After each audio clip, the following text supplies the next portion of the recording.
ओम जय साईनाथ, जय साईनाथ। आदि न अंत तुम्हारा, तुम्हें श्रद्धा रमन हमारा। ओम साई राम। मैं चैताली साई श्रद्धा सबरी चैनल से आप सभी भक्तों को स्वागत है। जैसे बाबा कहते हैं सबका मालिक एक है, मैं ये उम्मीद जताती हूँ हर कोई इंसान एक साथ एकजुट होकर मन की आशाओं को हमारे साथ शेयर कर सकता है। इसीलिए हमारा ये YouTube चैनल पर आप अपनी निजी भाषा में बाबा का मिरेकल एक्सपीरियंस शेयर कर सकते हैं। ओम साई राम। नमस्ते, मैं अनामिका सिंह सिलसिला असम से हूँ और मैं साई श्रद्धा सबूरी चैनल को बहुत बहुत धन्यवाद देना चाहती हूँ। उनका बहुत आभारी हूँ उनकी कि मेरे को आज यह अवसर प्राप्त हुआ आप सभी के सामने अपने भाव और विचार को रखने के लिए। बहुत बहुत धन्यवाद साई श्रद्धा सबूरी चैनल। आशा करती हूँ कि आगे भी मुझे यह अवसर अवश्य ही प्राप्त होगा। साई श्रद्धा सबूरी, देखिए साई बाबा के दो ही आभूषण हैं, श्रद्धा और सबूरी।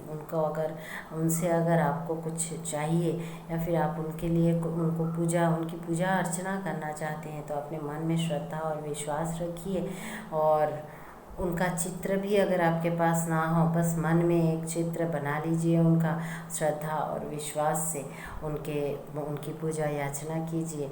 आपकी जो भी मुश्किलें हैं, जो भी दिक्कतें हैं आपके जीवन में, जो भी उतार चढ़ाव हैं, वो सब ठीक हो जाएंगे। ये मेरा विश्वास है साईं बाबा के प्रति। जो भी मैंने जो पाया है, मेरे घर में भी साईं बाबा की मूर्ति नहीं थी अभी कुछ दिनों पहले तक। अभी एक आध महीने पहले तक मेरे घर में साईं बाबा की कोई मूर्ति नहीं थी, लेकिन मैं उन पे विश्वास करती हूँ हमेशा से। मैं उनके लिए मेरे मन में श्रद्धा भी है। और मुझे पता नहीं था कि कभी मैं ऐसे साईं बाबा की एक ऐसी भक्त हो जाऊंगी कि आज आप सबके सामने मुझे बोलने के लिए बहुत कुछ होगा मेरे पास। फिर मैं अभी कुछ दिनों पहले की बात है। मैं आप लोगों से एक छोटी सी घटना, मेरी जीवन की एक छोटी सी घटना आप लोगों से मैं शेयर करना चाहती हूँ। मैं कुछ दिनों पहले मैं एक आंटी से मिली, हमारे यहाँ हमारे लोकेलिटी में है। तो वो हमेशा ही साईं बाबा का पूजा अर्चना करती हैं, व्रत करती हैं और उनके जीवन में बहुत सारे, उनके संसार में बहुत सारे चमत्कार हुए साईं बाबा के इस व्रत और पूजा अर्चना, श्रद्धा, विश्वास के वजह से।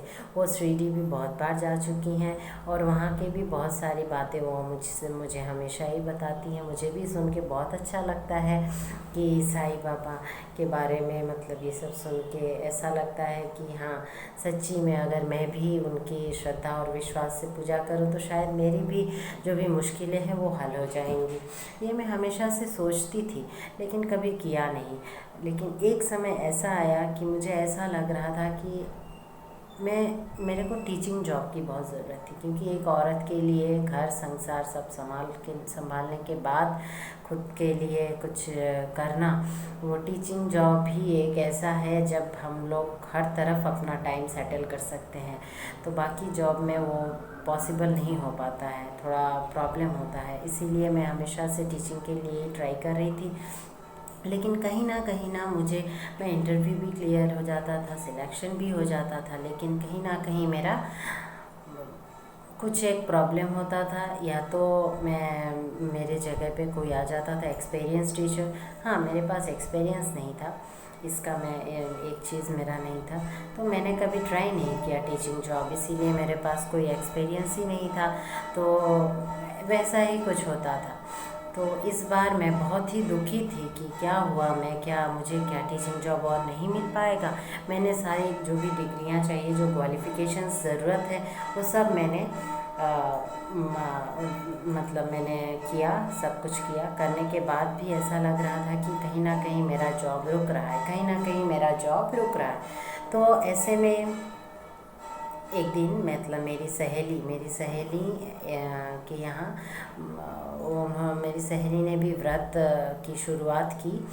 और शुरुआत 9 गुरुवार का संकल्प लेके फिर मैं वैसे तो शाम को हम आरती याचना में जाते ही थे, आरती याचना भी करते थे, लेकिन जब आखिरी वाला गुरुवार में समाप्त होने के मतलब समाप्त होना था उसका उनका 9 गुरुवार का संकल्प, तो वहाँ पे वो उद्यापन के लिए उन्होंने मुझे निमंत्रण किया कि जहाँ मतलब कि तुम अवश्य ही आना, आज शाम को हमारे यहाँ उद्यापन है।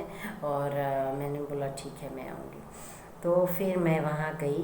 जाने के बाद मुझे ऐसा लगा कि आरती याचना हुई, फिर प्रसाद वगैरह जो भी नियम अनुसार जो सब होना था वो सब होने के बाद मैं आखिरी में जब उनके पूजा के स्थान में गई तो मतलब मुझे ऐसा लगा कि क्या बताऊँ, स्वयं साईं बाबा वहाँ पे प्रकट थे।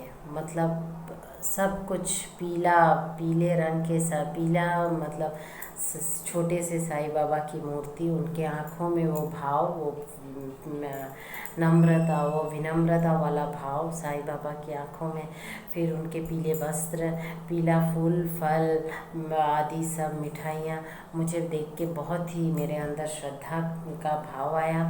और मुझे ऐसे भी मुझे विश्वास था साईं बाबा के जो भी चमत्कारों पे, लेकिन फिर भी मैंने कभी कुछ मांगा नहीं था। लेकिन उस दिन मुझे ऐसा लगा कि नहीं, आज मैं बाबा से एक कुछ मांग ही लेती हूँ जो मुझे बहुत ज़रूरत है। तो मैंने साईं बाबा को बोला, बाबा अगर मैं आपको श्रद्धा और विश्वास के साथ नमन करते हुए आज कुछ मांगूं तो शायद मुझे अगर आप दे दे तो मैंने उस दिन बाबा से मेरे टीचिंग जॉब के लिए मन्नत मांगी। और मैं आपको क्या बताऊं, फिर मैं वहाँ से आई। आने के बाद अगले ही हफ्ता मुझे और एक गुरुवार को अगले हफ्ते के गुरुवार में भी मेरे को एक साईं बाबा के उद्यापन का मुझे निमंत्रण मिला। मैं वहाँ भी मैं गई। तो इस एक हफ्ते में पहले पिछले वाले गुरुवार से आने वाले गुरुवार के अंदर ही मुझे एक जॉब मिल गया, टीचिंग का जॉब मुझे एक मिल गया। और मैं आपको बता नहीं सकती, मैं जब वहाँ स्कूल में गई तो बहुत सारे कैंडिडेट्स थे और उनका एक्सपीरियंस भी काफ़ी था, लेकिन मेरे पास था तो सिर्फ क्वालिफ़िकेशन और पढ़ाई, नॉलेज, एक्सपीरियंस उतना खास नहीं था मेरा। तो मुझे बहुत डर भी लग रहा था, लेकिन कहीं ना कहीं मैं साईं बाबा का नाम लेते हुए मैं इंटरव्यू देने गई। वहाँ एक्सटर्नल भी आए हुए थे सभी, और इंटरव्यू काफ़ी हद तक टफ़ था मेरे लिए, बाकी इंटरव्यूज़ थे। मैंने इंटरव्यू दिया, सब क्लियर हुआ। उसके बाद मैं क्या बताऊँ, वहीं पे उसी चेयर में बैठे हुए ही मेरा सिलेक्शन हो गया। उन लोगों ने मुझसे सारी बातें की, सिलेक्शन के दौरान जो सब बातें होती हैं, जो सब कंडीशंस वगैरह होते हैं, वो सारी बातें हम लोगों के बीच हो गई। मतलब इससे मुझे यह पता चल गया कि मेरा सिलेक्शन हो गया है, अब मेरा सिलेक्शन नहीं रुक सकता। तो यह देख के मतलब मेरे अंदर जो एक खुशी की आंसू मेरे आंखों में आ गई। तो यह इससे मुझे मेरे अंदर जो भी भाव आया वो मैं आके मेरी जो भी आंटी जिन्होंने मुझे साईं बाबा के बारे में बताया था, उनसे मैंने आके सब कुछ बातें शेयर की। फिर उन्होंने बोला, देखो क्या हो सकता है, मतलब चमत्कार से भी चमत्कार चीज़ें हो जाती हैं इनकी भक्ति और श्रद्धा में। तो मैंने बोला हाँ ज़रूर। फिर मैं उससे भी थोड़ा बड़े स्कूल के लिए भी ट्राई कर रही थी। तो वहाँ पे भी मैं आपको क्या बताऊँ, वो एक ही हफ्ते में उस एक गुरुवार से दूसरे गुरुवार के बीच में ही मुझे दूसरे स्कूल से भी कॉल आ गया कि एडवर्टाइजमेंट के थ्रू उनको टीचर चाहिए थी। तो मैंने बोला ठीक है, अगर एडवर्टाइजमेंट है तो शायद वैकेंसी अवश्य ही हो, मतलब ज़रूरी होगा। तो मैं वहाँ पे भी गई, मैंने अपना रिज्यूम दिया। और जिस दिन मैं रिज्यूम देने गई उसी दिन मेरे को एडमिनिस्ट्रेशन जो भी थे वहाँ के एडमिनिस्ट्रेटिव बॉडी, उन्होंने मुझे बुलाया, साथ ही साथ इंटरव्यू लिया। और मैं आपको बता नहीं सकती, एक ही दिन में मेरे को कोई मतलब मुझे थोड़ा भी वेट नहीं करना पड़ा, थोड़ा भी रुकना नहीं पड़ा, मेरा उस स्कूल में भी सिलेक्शन हो गया। लेकिन कहीं ना कहीं अभी हमारे इंडिया में लॉकडाउन के वजह से कुछ ना कुछ बाधाएं आ रही थी। तो वो बाधाओं को देख के मुझे थोड़ा मेरा मन थोड़ा मतलब मैं थोड़ा दुर्बल सा हो गई, थोड़ा दुखी होने लगी थोड़ी सी। तो ऐसे में मुझे लगा नहीं, अब तक मेरे घर में साईं बाबा की कोई मूर्ति नहीं थी। तो मुझे लगा नहीं, अब मैं और बाबा से दूर नहीं रह सकती, मेरे को मेरे घर में बाबा की मूर्ति अवश्य ही लाना पड़ेगा। तो मैं उसी दिन, गुरुवार का दिन भी था, और मैं उसी दिन दुकान में गई और वहाँ पे जाके मैंने एक मूर्ति अपने लिए ख़रीद लिया।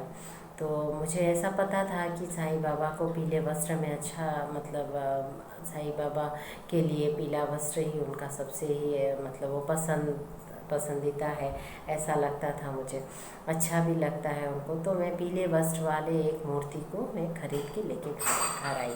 उसके बाद फिर धीरे धीरे घर आने के बाद मैंने जब सबको दिखाया कि ये मैं मूर्ति आज लेके आई हूँ साईं बाबा का, ये मैं अगले ही गुरुवार को स्थापित करूँगी। तो मुझे भी थोड़े समय के लिए ऐसा लगा कि जैसे उस मूर्ति के जो भी मुख पर, वो मुखमंडल में जो एक भाव होना चाहिए, जो हम ऐसे दूसरे मूर्तियों में जो एक दिखाई होता है, वो भाव नज़र नहीं आ रहा था मुझे। कहीं ना कहीं मुझे कुछ कमी लग रही थी उसमें। तो मैंने, मेरी जो भी आंटी जिन्होंने मुझसे सारी बातें की, उनसे मैंने ये बात बोली कि ऐसे मुझे ये मूर्ति थोड़ा अच्छा नहीं लग रहा, मैं इसको क्या चेंज कर लाऊँ, दूसरी वाली मूर्ति भी लेते आऊँ। तो उन्होंने बोला नहीं, तुम यह काम बिल्कुल भी मत करना, क्योंकि साईं बाबा को आपके घर में जिस रूप में आना था वो आ चुके हैं, आप इसको बिल्कुल भी मत बदलिए, और इसी में आप उनको सच्चे मन और श्रद्धा से आप उनको स्थापित कीजिए।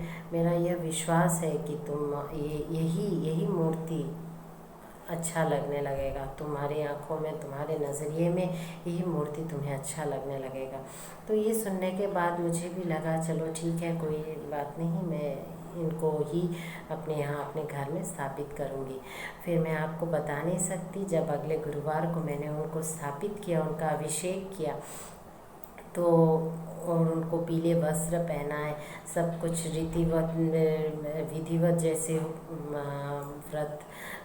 व्रत या उनको स्थापित करने का जो भी विधि होता है वो सब मानते हुए जब मैंने उनको स्थापित किया, तब उनके मुखमंडल में जो भी वो भाव था, जो मुझे पहले नहीं दिखाई दे रहा था, वो भाव मुझे दिखने लगा। और इससे मुझे लगा कि चलो कहीं ना कहीं बाबा मेरे घर पे आके स्थापित हो गए हैं। और उसके बाद मैंने धीरे धीरे उनका व्रत भी शुरू कर दिया, और साईं बाबा के 9 गुरुवार का व्रत भी शुरू किया। और इसी लॉकडाउन के पीरियड में मैंने उनकी व्रत का जो भी संकल्प है वो लिया। और विश्वास कीजिए, मेरे मन में एक भय सा था कि ऐसे लॉकडाउन के समय क्या मुझे उनके पूजा के लिए जो भी सामग्री चाहिए, जो भी फल फूल आदि, वस्त्र जो सब चाहिए, वो क्या मुझे मिल पाएगा। लेकिन फिर भी मैंने बाबा पे विश्वास करके मैंने बोला बाबा ही सब मुझे जुटा के देंगे, जहाँ से भी हो, जैसे भी हो। लेकिन मुझे अब तक मेरा 5 गुरुवार का व्रत अभी हो गया है।